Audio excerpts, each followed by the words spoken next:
ପ୍ରେଜ୍ ଦ ଲର୍ଡ। ପ୍ରଭୁଙ୍କୁ ଧନ୍ୟବାଦ ଦିଏ ପ୍ରାତଃ ସକାଳ ପାଇଁ।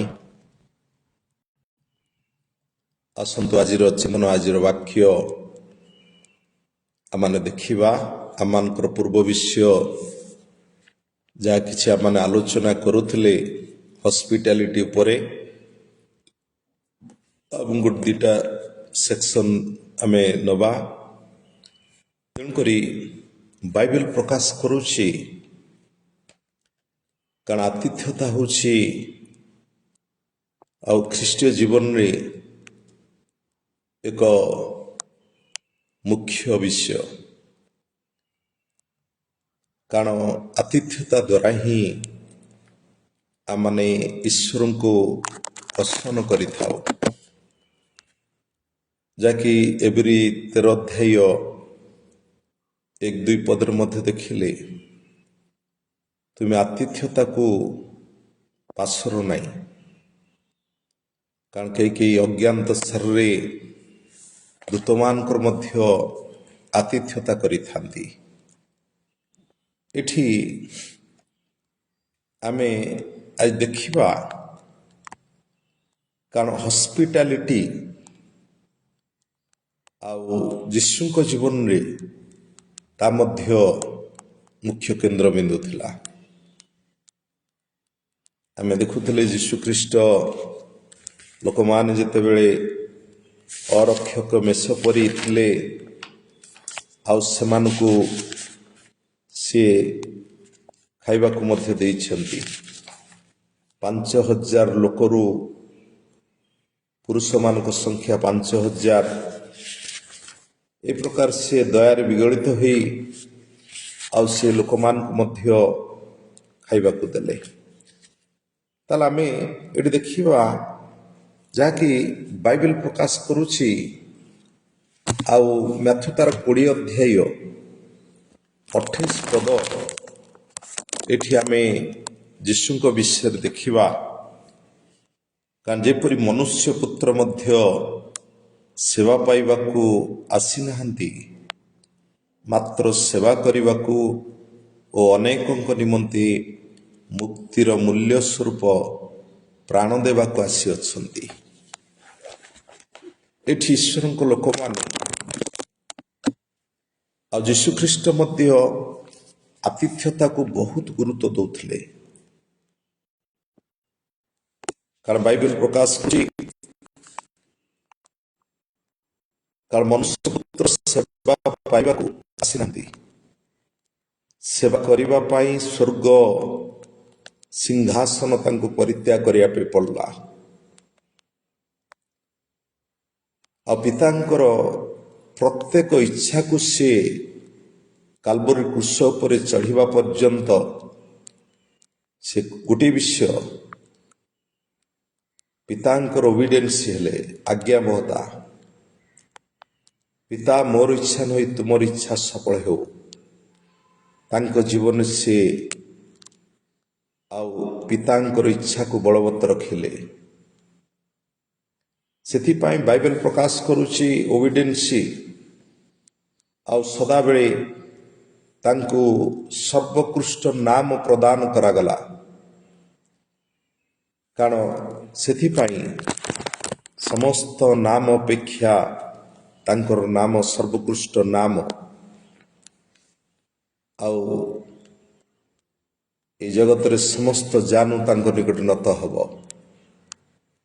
ତାହେଲେ ଆମେ ଦେଖୁଛେ ଯୀଶୁଙ୍କର ମିନିଷ୍ଟ୍ରି ଭିତରେ, ଆପଣମାନେ ଯଦି ଆଉ ଯୋହନ ଲିଖିତ ସୁସମାଚାର ଆମେ 13 ଅଧ୍ୟାୟକୁ ଦେଖିବା,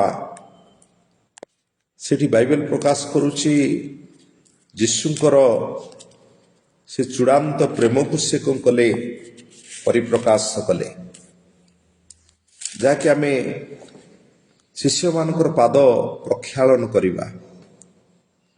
କାହିଁକି ନା ଏଠି ନିସ୍ତାର ପର୍ବ ହେବା ପୂର୍ବରୁ, ତାର ଅର୍ଥ କୃଷକକୁ ଯିବା ପୂର୍ବରୁ, ଏଠି ବାଇବେଲ ପ୍ରକାଶ କରୁଛି ଯେ ଯୀଶୁ ଜଗତରୁ ପିତାଙ୍କ ନିକଟକୁ ଆପଣା ପ୍ରୟାଣ କରିବାର ସମୟ ଉପସ୍ଥିତ ଜାଣି ଜଗତରେ ଥିବା ନିଜର ଯେଉଁ ଲୋକମାନଙ୍କୁ ସେ ପ୍ରେମ କରି ଆସୁଥିଲେ ସେମାନଙ୍କ ପ୍ରତି ସେ ଚୂଡ଼ାନ୍ତ ପ୍ରେମକୁ ପରିପ୍ରକାଶ କଲେ। ଏଠି ପ୍ରିୟ ଈଶ୍ୱରଙ୍କ ଲୋକମାନେ, ଏଠି ମଧ୍ୟ ମାନେ ଦେଖୁଛେ ହସ୍ପିଟାଲିଟି ଚୂଡ଼ାନ୍ତ ପ୍ରେମର ସାମଞ୍ଜସ୍ୟ ରହିଛି।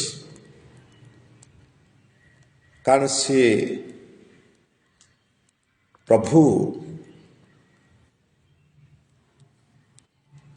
ଏଠି କ'ଣ କଲେ, ଗୋଟେ ପାତ୍ରରେ ସିଏ ଆଉ ଜଳ ଢାଳିଲେ, ନିଜର ବସ୍ତ୍ରକୁ ମଧ୍ୟ ଆଉ ସେ କ'ଣ କଲେ, ଚେଞ୍ଜ କଲେ, ଗୋଟେ ଗାମୁଛା ପିନ୍ଧିଲେ। ଏଇଠି ଆମମାନେ ଦେଖୁଛେ ଯୀଶୁଙ୍କ ଜୀବନରେ ଏଠି ମିନିଷ୍ଟ୍ରି ପୂର୍ବରୁ ସେ ତାଙ୍କର ଦାସମାନେ, ତାଙ୍କର ଶିଷ୍ୟମାନଙ୍କର ପାଦକୁ ଧୌତ କଲେ। ଫିଟ୍ ଦ ୱାସ୍, ଆମମାନଙ୍କର ପାଦ ଧୌତ କରିବାର ଅର୍ଥ ହେଉଛି ସେବା। ତା ଥିଲା ଗଡ୍ସ କିଙ୍ଗଡମ୍ ପାଇଁ। ପ୍ରଭୁ ଆମମାନଙ୍କୁ ଗୋଟେ ସୁଚିତା ପବିତ୍ରତାର ନମୁନା ଦେଲେ, ମାନେ you prepare for the God's kingdom. ମୁଁ ତୁମକୁ ବର୍ତ୍ତମାନ ପଠଉଛି, ତୁମେ ଜଗତକୁ ଯାଅ, ମୋର କିଙ୍ଗଡମ୍କୁ ଏକ୍ସଟାବ୍ଲିଶମେଣ୍ଟ କରିବ। କାରଣ ସେ କୃଷି ମୃତ୍ୟୁ ପୂର୍ବରୁ ଆଉ ସେ ହସ୍ପିଟାଲିଟି ଉପରେ ବହୁତ ଗୁରୁତ୍ୱ ଦେଇଛନ୍ତି। ଏଠି ଯଦି ଆମମାନେ ଦେଖିବା, ଏଠି ବାଇବେଲ ପ୍ରକାଶ କରୁଛି,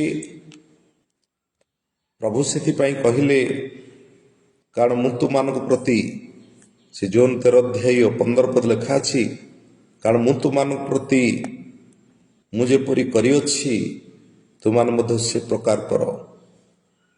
ଏହା ତୁମ ପାଇଁ ଗୋଟେ ଆଦର୍ଶ। ଆମେ ତାଙ୍କ ଜୀବନ କେତେ ଗୁଡ଼ିଏ ବିଷୟ ଦେଖିବା। ନମ୍ରତା, ହମ୍ବୁଲନେସ୍, ସେ ନିଜକୁ ନତ କଲେ। ବାଇବେଲ ପ୍ରକାଶ କରୁଛି, ଆଉ ନିଜକୁ ଟୋଟାଲି ଶୂନ୍ୟ କରିଦେଲେ। ସେବା, ଜଣେ ସେବକ ଜୀବନରେ ଏ ପ୍ରକାର କ୍ୱାଲିଟି ରହିବା ଆବଶ୍ୟକତା ରହିଛି। କାରଣ ଯୀଶୁଖ୍ରୀଷ୍ଟ ଆମେ ଦେଖୁଛେ ତାଙ୍କର 3.5 ବର୍ଷ ସେବା ମଧ୍ୟରେ ଅଧିକା ଗୁରୁତ୍ୱ ଦେଉଥିଲେ ହସ୍ପିଟାଲିଟି। ଏଠି ତ ଥିଲା କି ଆପଣ ମାର୍କ 6:34 ଦେଖିବେ, ସେତେବେଳେ ନୌକାରୁ ବାହାରି ବହୁ ସଂଖ୍ୟକ ଲୋକଙ୍କୁ ଦେଖି ସେମାନଙ୍କ ପ୍ରତି ଦୟାରେ ବିଗଳିତ ହେଲେ, କାରଣ ସେମାନେ ଅରକ୍ଷକ ମେଷ ପରିଥିଲେ। ହସ୍ପିଟାଲିଟି, କାହିଁକି ନା ହସ୍ପିଟାଲିଟି ଗୋଟେ ବିଷୟ, ଯୀଶୁଙ୍କ ପାଖରେ ଗୋଟେ ଏମ୍ପ୍ଟିନେସ୍, ନିଜକୁ ଶୂନ୍ୟତା, ହୋଲିନେସ୍, ପବିତ୍ରତାକୁ ପ୍ରମାଣିତ କଲେ। ଏଠି ଆମେ ଦେଖୁଛେ ତାଙ୍କର ଶିଷ୍ୟମାନଙ୍କ ମଧ୍ୟରେ ନିଜକୁ ନମ୍ର କଲେ। ଆଉ ସ୍ୱର୍ଗ, ଏଠି ଆମେ ଯଦି ଦେଖିବା, ସେ ତାଙ୍କର ପଦବୀକି ମଧ୍ୟ ବଜାଇ ରଖିଲେ ନାହିଁ, କାରଣ ତାହା ଥିଲା ଆମମାନଙ୍କ ପାଇଁ ଗୋଟେ ଆଦର୍ଶ, ଗୋଟେ ନମୁନା। ଆମମାନେ ଜଗତରେ ସେପରି, ଆମମାନେ ତୁମେ ଯାଅ ସେ ପ୍ରକାର କର, ତାହା ହେଉଛି ଈଶ୍ୱରଙ୍କର ବିହିତ ଆଜ୍ଞା। ପ୍ରିୟ ଈଶ୍ୱରଙ୍କ ଲୋକମାନେ, ସେଥିପାଇଁ ହସ୍ପିଟାଲିଟି ଲୋକମାନଙ୍କ ମଧ୍ୟରେ ଗୋଟେ ୟୁନିଟି ବା ଗୋଟେ ଏକତା ଆସେ ମଧ୍ୟ। କାହିଁକି ନା ସେଥିପାଇଁ ବାଇବେଲ ପ୍ରକାଶ କରୁଛି ଆଉ ହସ୍ପିଟାଲିଟି ଲୋକମାନଙ୍କର ପ୍ରିୟ ପାତ୍ର ହେବା, ଲୋକମାନଙ୍କ ମଧ୍ୟରେ ଆମମାନେ ପ୍ରିୟ ପାତ୍ର ହେବା। ସେଥିପାଇଁ ପ୍ରେରିତ 2:46-47 ଲେଖା ଅଛି, ପ୍ରେରିତମାନଙ୍କ ଜୀବନରେ ସେମାନେ ଏକତ୍ରିତ ହୋଇ ପ୍ରତିଦିନ ମନ୍ଦିରରେ ସମବେତ ହୋଇ ରହୁଥିଲେ, ଘରେ ଘରେ ରୋଟି ଭାଙ୍ଗି ଆନନ୍ଦରେ ଓ ସରଳ ହୃଦୟରେ ଭୋଜନ ପାନ କରି ଈଶ୍ୱରଙ୍କର ପ୍ରିୟ ପାତ୍ର ହେଉଥିଲେ। ଏଠି ଗୋଟେ ପ୍ରିୟ ପାତ୍ର, ଯଦ୍ୟପି ପ୍ରଭୁଙ୍କର ସେଇ ରୋଟି ଭାଙ୍ଗିବା ବିଷୟ ଲେଖା ହେଇଛି, ଘରେ ଘରେ ପ୍ରଭୁ ଭୋଜ ପାଳନ କରୁଥିଲେ, କିନ୍ତୁ ତାଙ୍କ ଭିତରେ ଗୋଟେ ଏକତା ଥିଲା, ୟୁନିକ୍ ସ୍ପିରିଟ୍। ମାନେ ଲୋକମାନଙ୍କ ଭିତରେ ଗୋଟେ ସ୍ୱଚ୍ଛତା ରହିଥିଲା, ପରସ୍ପର ପ୍ରତି ଗୋଟେ ଆବେଗ ମନୋଭାବ, ପରସ୍ପର ପ୍ରତି ଗୋଟେ ପ୍ରେମର ପରିଚୟକୁ ସେମାନେ ଦେଉଥିଲେ। ତା ଗୋଟେ ମଣ୍ଡଳୀ ବଢ଼ିବା ପାଇଁ କି ତାହା ଗୋଟେ ମଣ୍ଡଳୀ ଏଭ୍ରିଡେ ସଂଯୋଗିତ ଲୋକମାନେ ହେଉଥିଲେ। ହ୍ୱାଏ, କାହିଁକି ତ କି ସେଥିପାଇଁ ଆମେ ହସ୍ପିଟାଲିଟି ଜଣେ ଅଧ୍ୟକ୍ଷ ଜୀବନରେ, ମେ ବି ଆଜ୍ ଏ ଲିଡର, ମେ ବି ପାଷ୍ଟର, ପ୍ରଥମ ତିମୋଥୀ 3:2 ସେଠି ମଧ୍ୟ ସାଧୁପ୍ରେରିତ ପାଉଲସ୍ ଲେଖିଲେ ଗୋଟେ ଅଧ୍ୟକ୍ଷ ଜୀବନରେ କ'ଣ କ'ଣ ରହିବା ଦରକାର, ତାର କ୍ୱାଲିଟି। ସେ ଅନିନ୍ଦନୀୟ ହେବା ଦରକାର, ଏକ ସ୍ତ୍ରୀର ସ୍ୱାମୀ, ତାପରେ ମିତଭୋଗୀ, ସଦାଚାରୀ, ଆତିଥ୍ୟ ପ୍ରିୟ, ଶିକ୍ଷାଦାନ ନିପୁଣତା। ଏଠି କେତେ ଗୁଡ଼ିଏ ବିଷୟ ଦିଆଯାଉଛି। ସାଧୁପ୍ରେରିତ ପାଉଲ ଆଜ୍ ଏ ଲିଡର, ଆଜ୍ ଏ ପାଷ୍ଟର, ଆଜ୍ ଏ ଗଡ୍ ସର୍ଭିଆଣ୍ଟ, ଆମେ ଅଧ୍ୟକ୍ଷ ଜୀବନରେ ଜଣେ ଯାଜକତ୍ୱ କାର୍ଯ୍ୟ ଜଣେ କରୁଥିବା ବ୍ୟକ୍ତିବିଶେଷ, ତା ଜୀବନରେ ଫାଷ୍ଟ କ୍ୱାଲିଟି ହେଉଛି ଅନିନ୍ଦନୀୟ। ସେକେଣ୍ଡ କ୍ୱାଲିଟି ହେଉଛି ଏକ ସ୍ତ୍ରୀର ସ୍ୱାମୀ, ମିତଭୋଗୀ। ଥାର୍ଡ କ୍ୱାଲିଟି ହେଲା ମିତଭୋଗୀ। ମିତଭୋଗୀ ମାନେ ରିଲେସନସିପ୍ କି ଆମମାନେ କ'ଣ କରିବା, ଗଢ଼ିବା, ବିଲ୍ଡଅପ୍ କରିବା, ଗୋଟେ ମଧୁରତାକୁ ପରିପ୍ରକାଶ କରିବା, ମିତ୍ରତା ଲାଭ କରିବା, ଫ୍ରେଣ୍ଡସିପ୍ କ୍ରିଏଟ୍ କରିବା। ମିତଭୋଗୀ, ସଦାଚାରୀ, ସଦାବେଳେ ଧାର୍ମିକତା, ପବିତ୍ରତାକୁ ଆପଣେଇ ନେବା, ସତ୍ୟ ପଥରେ ଅନୁଗମନ କରିବା। ତାପରେ ଚତୁର୍ଥ ବିଷୟ ଆମେ ଦେଖିଲେ, ପଞ୍ଚମ ବିଷୟ ଆତିଥ୍ୟ ପ୍ରିୟ। ଆତିଥ୍ୟତାକୁ ମଧ୍ୟ ଏଠି ସାଧୁପ୍ରେରିତ ପାଉଲ ମଧ୍ୟ ମେନସନ୍ କଲେ। ଜଣେ ଲିଡର, ତାର କ୍ୱାଲିଟି ରହିବ ସେବା, ଅନ୍ୟମାନଙ୍କୁ ସର୍ଭିସ ଯୋଗାଇବା, ଅନ୍ୟମାନଙ୍କର ଗୋଟେ ଆଦର୍ଶର କାରଣ ହେବା, ଅନ୍ୟମାନଙ୍କୁ ସଦାବେଳେ ଆତିଥ୍ୟତା, ପ୍ଲିଜ୍ ଟୁ ଗଡ୍, ଅନ୍ୟମାନେ ମଧ୍ୟ ସେଥିରେ ସନ୍ତୋଷ ଭାଜ ନେଇଥାନ୍ତି। ତାପରେ ଲାଷ୍ଟ ହେଲା ଶିକ୍ଷାଦାନ ନିପୁଣତା। ଶିକ୍ଷା ଆମମାନଙ୍କ ଜୀବନରେ ରହିବା ଫାଷ୍ଟ ଅଧିକ ଗୁରୁତ୍ୱପୂର୍ଣ୍ଣ। ପ୍ରଭୁଙ୍କ ଠାରୁ ଆମେ ଶିଖିବା, ଅନ୍ୟମାନଙ୍କୁ ଶିଖେଇବା। ଲିଡର ଶିକ୍ଷାର ନିପୁଣତା ମଧ୍ୟରେ ନ ରହିଲେ ଆଜି ମଣ୍ଡଳୀର ଲୋକମାନେ ଶିକ୍ଷାର ସୋପାନ ମଧ୍ୟକୁ ଯାଇପାରିବେନି, ପରିପକ୍ୱତା ଲାଭ କରିପାରିବେନି। ସେଥିପାଇଁ ଏଠି ସାଧୁପ୍ରେରିତ ପାଉଲ ସେ ଜଣେ ଲିଡରର କ୍ୱାଲିଟି ବିଷୟରେ ସେ କହିଲେ। ଆଉ ସେଥିପାଇଁ ବାଇବେଲ ପ୍ରକାଶ କରି ହିତୋପଦେଶ ତାର 14 ତାର 31 ପଦ, ଯେଉଁ ଲୋକ ଦିନହୀନ ପ୍ରତି ଉପଦ୍ରବ କରେ ସେ ତାହାର ସୃଷ୍ଟିକର୍ତ୍ତାଙ୍କୁ ନିନ୍ଦା କରେ, ପୁଣି ଯେ ଦରିଦ୍ରକୁ ଦୟା କରେ ସେ ତାହାକୁ ଆଦର କରେ। ଏଠି ମାନବର ସେବା ହିଁ ଈଶ୍ୱରଙ୍କର ସେବା। ବାଇବେଲ ପ୍ରକାଶ କରୁଛି, ଆମେ ଯେତେବେଳେ ଜଣେ ଦିନହୀନ ଦରିଦ୍ର ଜଣେ ମନୁଷ୍ୟର ସେବା କରୁଛେ ଆଉ ମନୁଷ୍ୟକୁ ଉପଦ୍ରବ ନ କରି ଯଦି ଆମେ ଉପଦ୍ରବ କରୁଛେ ତାହେଲେ ସୃଷ୍ଟିକର୍ତ୍ତାଙ୍କୁ ନିନ୍ଦା କରୁଛେ। ଯେ ଦରିଦ୍ରକୁ ଦୟା କରେ ସେ ତାହାକୁ ଆଦର କରେ, ପରମେଶ୍ୱରଙ୍କୁ।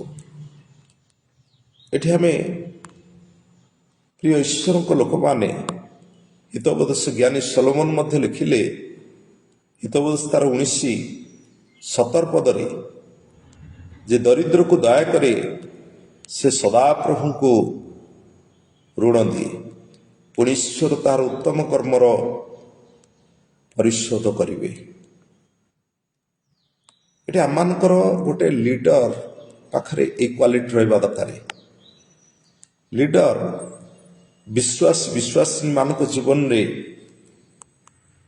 ଆମେ ଯେତେବେଳେ ଗୋଟେ ଗରିବ ଲୋକକୁ ଦୟା କରୁଛେ ତାହେଲେ ସଦାପ୍ରଭୁଙ୍କୁ ଋଣ ଦେଉଛେ। କାରଣ ବାଇବେଲ ପ୍ରକାଶ କରୁଛି ଈଶ୍ୱର ତାହାର ଉତ୍ତମ କର୍ମର ପରିଶୋଧ କରିବେ। ନିଶ୍ଚିତ ଆମେ ଯାହା ଆତିଥ୍ୟତା ଉପରେ ଗୁରୁତ୍ୱ ଦେଉ, ସେଥିପାଇଁ ଈଶ୍ୱର ତାହାର ଏ ଉତ୍ତମ କର୍ମର ପରିଶୋଧ କରିବେ। ନିଶ୍ଚିତ ସେ ଶ୍ଵେତ ସିଂହାସନ ବିଚାର ଯେତେବେଳେ ହେବ, 1000 ବର୍ଷ ରାଜତ୍ୱ ସମୟରେ ପ୍ରଭୁ ଆମମାନଙ୍କର ସେ ଜୀବନ ପୁସ୍ତକ ଖୋଲିବେ।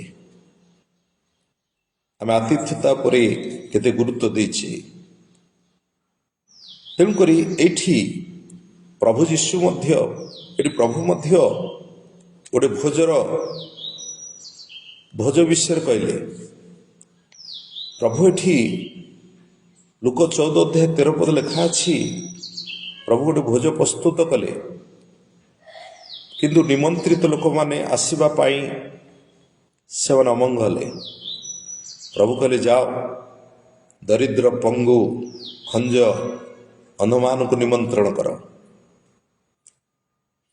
ସେ ଲୁକ 14:14 ପଦ ଲେଖା ଅଛି, ତାହେଲେ ତୁମେ ଧନ୍ୟ ହବ, ତାର ପ୍ରତିଦାନ ଦେବା ନିମନ୍ତେ ସେମାନଙ୍କର କିଛି ନାହିଁ, ପୁନରୁତ୍ଥାନ ପରେ ସେମାନେ ପ୍ରତିଦାନ ଦିଆଯିବ। ପୁନରୁତ୍ଥାନ ପରେ ଏଠି ମଧ୍ୟ ଆତିଥ୍ୟତା ବିଷୟ ଲେଖା ହେଇଛି। କାରଣ ବାଇବେଲ ପ୍ରକାଶ କରୁଛି ଏଠି ପ୍ରତିଦାନର ବିଷୟକୁ ଆମେ ଆଶା ରଖିବାନି। ମୁଁ ଆଜି ଗୋଟେ ଭୋଜ ପ୍ରସ୍ତୁତ କଲି, ମୁଁ ଆତିଥ୍ୟତା କରିବା ପାଇଁ କିଛି ପାଇବା ଆଶାରେ ତାହା ନୁହଁ। ସେଥିପାଇଁ ପ୍ରଭୁ କହିଲେ ପ୍ରତିଦାନର କିଛି ପାଇବା ଆଶାରେ ତାହା କରିବା ନାହିଁ। ହସ୍ପିଟାଲିଟି ଆମମାନେ ସେମାନଙ୍କ ଠାରୁ କିଛି ପାଇବା ପାଇଁ ପ୍ରଭୁ ଚାହାନ୍ତିନି। କାରଣ ଆମଠାରୁ ଆତିଥ୍ୟତାକୁ ପ୍ରଭୁ ବେଶୀ ଗୁରୁତ୍ୱ ଦେଲେ। ମ୍ୟାଥ୍ୟୁ 22:37-40 ପଦରେ ଯଦି ଦେଖିବେ, ପ୍ରଭୁ ଏଠି 2 ଗୋଟି ଆଜ୍ଞା ଦେଲେ। କାରଣ ତାହା ଥିଲା 2 fundamental pillars of Christian faith. ପ୍ରଥମ ବିଷୟ ଥିଲା ଗ୍ରେଟ୍ କମାଣ୍ଡମେଣ୍ଟ, ଯାହାକି ମ୍ୟାଥ୍ୟୁ 22:37-40, ଆଉ ଗ୍ରେଟ୍ କମିଶନ ହେଲା ମ୍ୟାଥ୍ୟୁ 28:18-20 ପଦ। ସେଥିପାଇଁ ଏଠି 40 ପଦରେ ଆମେ ଯଦି ଏଠି 2ଟା ଆଜ୍ଞାଙ୍କୁ ଦେଖିବା, ପ୍ରଭୁ ଯୋଉ 2 ଗୋଟି ଆଜ୍ଞାଙ୍କୁ କହିଲେ, ଏ 2ଟା ଆଜ୍ଞା ହେଉଛି ନୂତନ ନିୟମର ତାହିଁ ସାର। ପ୍ରଥମ ଆଜ୍ଞା ଈଶ୍ୱରଙ୍କୁ ପ୍ରେମ କରିବା, ଦ୍ୱିତୀୟ ଆଜ୍ଞା ହେଲା ତୁମେ ଆପଣ ପ୍ରତିବାସୀକୁ ଆତ୍ମତୁଲ୍ୟ ପ୍ରେମ କର। କାରଣ ଏଇଠି ଏଇ 2 ଆଜ୍ଞା ଉପରେ ସମସ୍ତ ବ୍ୟବସ୍ଥା ଭାବାଦୀ ମାନଙ୍କର ଧର୍ମଶାସ୍ତ୍ର ନିର୍ଭର କରେ। ପ୍ରିୟ ଈଶ୍ୱରଙ୍କ ଲୋକମାନେ, ଆମେ ହସ୍ପିଟାଲିଟି ଅଲୱେଜ୍ ଈଶ୍ୱରଙ୍କର ସେହି ସ୍ୱର୍ଗୀୟ ପ୍ରେମ ଆମ ଜୀବନରେ ସ୍ରୋତ ପରି ରହିବା ଆବଶ୍ୟକତା ରହିଛି। ସେଥିପାଇଁ ରୋମୀ 12:13 ଏଠି ମଣ୍ଡଳୀକି ଆଜ୍ଞା ଦିଆଗଲା, ସାଧୁମାନଙ୍କର ଅଭାବ ମୋଚନ କର, ଆତିଥ୍ୟ ସତ୍କାରେ ବର୍ତ୍ତି ରୁହ। ଏଠାର ମଣ୍ଡଳୀର ଲୋକମାନଙ୍କୁ କୁହାଯାଉଛି, it is the gods instruction.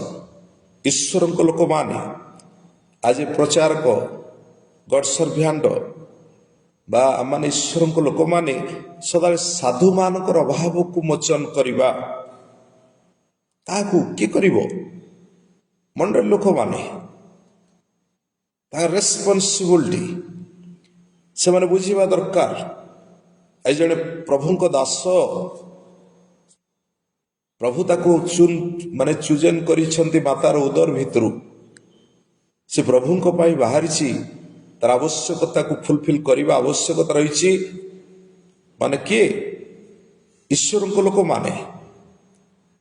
କାହିଁକି ନା ଏଠି ଆତିଥ୍ୟତାକୁ ସାଧୁ ପ୍ରେରିତ ପାଉଲ ଅଧିକ ଗୁରୁତ୍ୱ ଦେଲେ। ସାଧୁମାନଙ୍କର ଅଭାବକୁ ମୋଚନ କର। ତେଣୁକରି ପିତର ମଧ୍ୟ ଲେଖିଲେ, ପ୍ରଥମ ପିତର 4:9 କୁଣ୍ଠିତ ନ ହୋଇ ପରସ୍ପର ଆତିଥ୍ୟତା କର। କୁଣ୍ଠିତ ହୁଅନ୍ତୁ ନାହିଁ।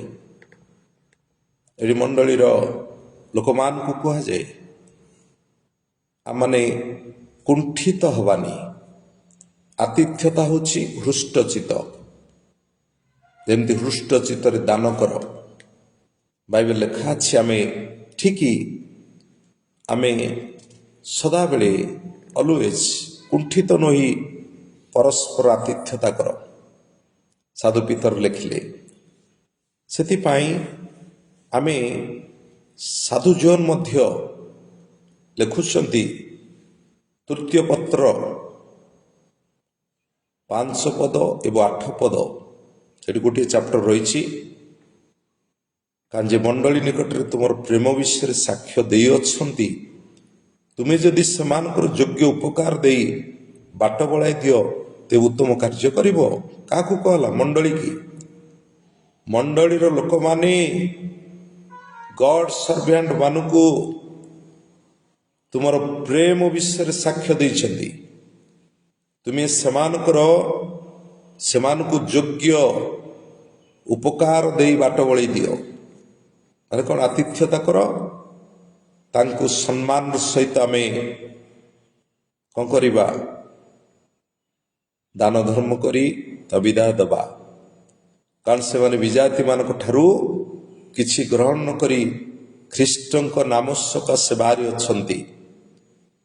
ଆମମାନେ ଯେପରି ସତ୍ୟ ସକାଶେ ସେମାନଙ୍କ ସହକାର୍ଯ୍ୟକାରୀ ହୋଇପାରୁ, ସେଥିପାଇଁ ଏମାନଙ୍କର ଉପକାର କରିବା ଆମମାନଙ୍କର କର୍ତ୍ତବ୍ୟ। ଏଠି ମଣ୍ଡଳୀକି କୁହାଯାଏ, ଇଟ୍ ଇଜ୍ ମାଇ ଡ୍ୟୁଟି। ଏଇଟା ମୋର କର୍ତ୍ତବ୍ୟ। କାରଣ ସେଥିପାଇଁ ଆମେ 8 ଲେଖା ହେଲା, ଆମମାନେ ଯେପରି ସତ୍ୟ ସକାଶେ ସେମାନଙ୍କର ସହକାର୍ଯ୍ୟ ହୋଇପାରୁ, ସେଥିପାଇଁ ସେମାନଙ୍କର ଉପକାର କରିବା ଆମର କର୍ତ୍ତବ୍ୟ। ତାହେଲେ ହସ୍ପିଟାଲିଟି କି ସାଧୁ ଜୋନ୍ ମଧ୍ୟ ଅଧିକ ଗୁରୁତ୍ୱ ଦେଲେ। ମଣ୍ଡଳୀକି ପତ୍ର ଲେଖିଲେ, ହସ୍ପିଟାଲିଟି ହେଉଛି ଗଡ୍ସ ୱାର୍କ। ପ୍ରଭୁଙ୍କ ଦାସମାନେ ବିଜାତିମାନଙ୍କ ଠାରୁ କିଛି ଗ୍ରହଣ କରିନାହାନ୍ତି। ତାଙ୍କ ନିର୍ଭରତା ହେଲା ଈଶ୍ୱରଙ୍କ ଲୋକମାନେ। କାହିଁକି ନା ଦାସମାନଙ୍କର ଆବଶ୍ୟକତା ଆମମାନେ ବୁଝିବା ଆବଶ୍ୟକତା ରହିଛି। ଆମମାନେ ତାଙ୍କର ଉପକାର କରିବା ତାମାନଙ୍କ କର୍ତ୍ତବ୍ୟ। ସେଥିପାଇଁ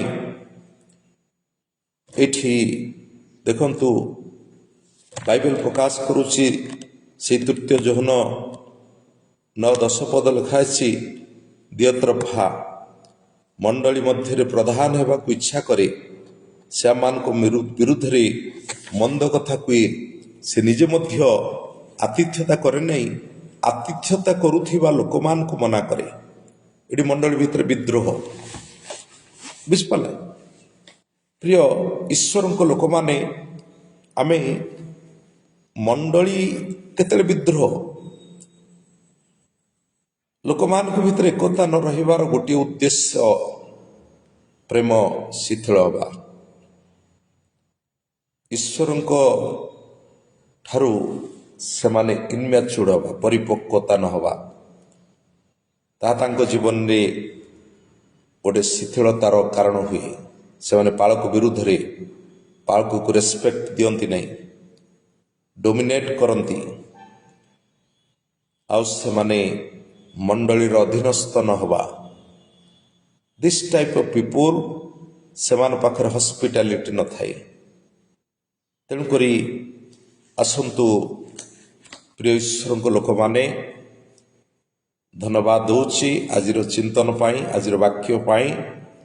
ନିଶ୍ଚିତ ହସ୍ପିଟାଲିଟିର ଗୋଟିଏ ମୁଖ୍ୟ ସ୍ରୋତ ଭିତରେ ଆମାନ ରହିବା। ଦାଡ଼ି ଦେଉଛି ସେବା। ତାହା ସେବା କ'ଣ କରେ?